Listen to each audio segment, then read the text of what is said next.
wanted to discuss about. What about Jewish education online? Oh. What's that? So I was just looking at stuff online, and I thought that like something that's interesting that I saw an article about is like education online for like minority communities. I don't know, like I think that because I used to teach what's called in Australia SRE, which is like, I know this is bizarre. I don't think you've never heard of this, right? No, I didn't. So in Australia, in public schools, the government provides half an hour for like religious groups to come in and teach. But like you get to choose what you go to, right?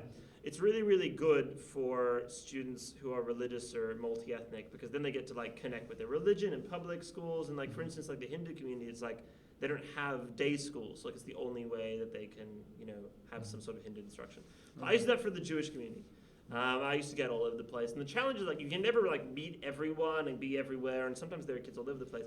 So I just think that the COVID was really interesting because for the first time, everyone started to think, like, what if we did like all education online for like certain things, right? And it opens up possibilities because like, what about like the one Sikh kid who lives in like rural Victoria who's not able to learn, but now with online education, they can like connect with a teacher much more easily.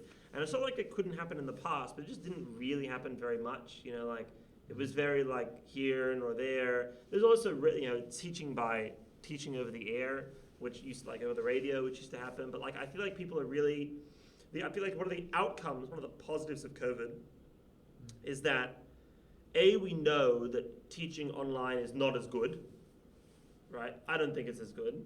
I wouldn't say that, but okay. Okay, accept my proposition, right? I'll accept your Right, proposition. thank you. All right. But also that but we've gotten better at it. So if we need to do it and we can open up all these possibilities to like, Jewish students in like Croatia or like, Hindu students in who knows where, anywhere where there's a student who's a minority, they can now access like a kind of education that's tailored to them and they couldn't before. I think that's cool. Yeah, it's beautiful. It is I think beautiful. it is. It is beautiful. It's the exact word I'm looking for. I just want something positive, hey? I think